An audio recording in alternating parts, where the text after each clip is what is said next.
তো হ্যালো বন্ধুরা, কেমন আছো তোমরা? আজকে আমি সকাল সকাল ঘুম থেকে উঠে গেছি, কারণ আজ বটে কালী পূজা আর আমাদের বাড়িতে কালী পূজা হয়। তো আজকে আমি সকাল থেকে কি কি করছি সব কিছু তোমাদেরকে দেখাচ্ছি। তো এই দেখো, এখন সবাই ডন্ডি কেটে কেটে পাহাড় দিকে যাচ্ছে। তো এই দেখো, এই গাছটায় আমি এই বছরের লাইটের ডেকোরেশন করেছি। তো এখানে যে তোমরা লাইটটা টাঙানো দেখতে পাচ্ছ, এই লাইট আমি নিজের হাতে কাগজ দিয়ে বানিয়েছি। তো এখানে আর একটা আছে ডিস্কো বল। তো এইটা হচ্ছে আমাদের কালী মন্দির। তো এখানে অন্য বছরে প্যান্ডেল এবং প্রতিমা করা হয়, তো এই বছর কিছু কারণবশত করা হয়নি। তারপরে আমি চলে গেছিলাম বেলপাতা তুলতে।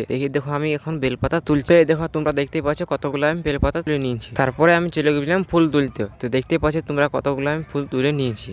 তারপরে আমি আরো চলে গেছিলাম জবা ফুল তুলতে। তো তোমরা দেখতে পাচ্ছ এক ঝুড়ি আমি জবা ফুল তুলে নিয়েছি। তারপরে আমি ঘর এসে দেখতে পাই একটা আমার দিদি আমাদের ঘর এসে আমাদের ঘরে আলপনা এঁকে দিচ্ছে। তো এই দেখো তোমরা দেখতে পাচ্ছ কত সুন্দর করে আলপনা ফুল এঁকে দিয়েছে। তো এটা হচ্ছে আমাদের ঘরের ভিতরে আলপনা আঁকা ফুল। তারপর আমার বাবা আম পাতা দিয়ে তৈরি করে একটা বনমালা আমাদের ঘরের দুয়ারটাতে টাঙাচ্ছে। তারপর হয়ে গেল বিকাল আর আমি চান করে রেডি। তো এটা হচ্ছে পাহাড়ে যাওয়ার রাস্তাটা। তোমরা দেখতেই পাচ্ছ কত লোক এখন পাহাড়ে যাচ্ছে পুজো করার জন্য। তারপর হয়ে গেল রাত। তো এখন আমাদের বাড়িতে পুজো হয়ে গেল। তো এই সময় অনেক মানুষের ভিড় ছিল, তার জন্য তোমাদেরকে ভিডিও করে দেখাতে পারিনি। তারপর আমি থালাতে একলা প্রসাদ রেডি করে নিয়ে সবাইকে এক এক করে দিন দিলি। তারপর আমাদের বাড়িতে হয়েছিল খিচুড়ি। তো আমাদের পাড়া কিছু ছোট ছোট ছেলেগুলো খিচুড়ি খেতে দিন দিলি, আর আমিও খেয়ে নিয়ে চলে গেলাম পাহাড়। এটা হচ্ছে পাহাড়ে ওঠার সিঁড়ি। তো পাহাড়ে উঠে তোমরা একটা জিনিস লক্ষ্য করবে, এই পাহাড়ে ওঠার জন্য দুটো রাস্তা আছে, একটাতে সিঁড়ি আছে একটাতে সিঁড়ি নাই। তো যেটাতে সিঁড়ি আছে সেটাতে আমি উঠতে শুরু করে দিলি। তো এই দেখো, যে রাস্তাটা সিঁড়ি নাই সেই রাস্তাটা যদি তোমরা আসতে তাহলে এখানে এসে উঠতে। তো এই দেখো, এখন আমি পাহাড়ে উঠে গেছি। তো এই দেখো, আমাদের কুলি ঝন্টু কুড়া ভোগ খাবার জন্য এখানে বসে আছে।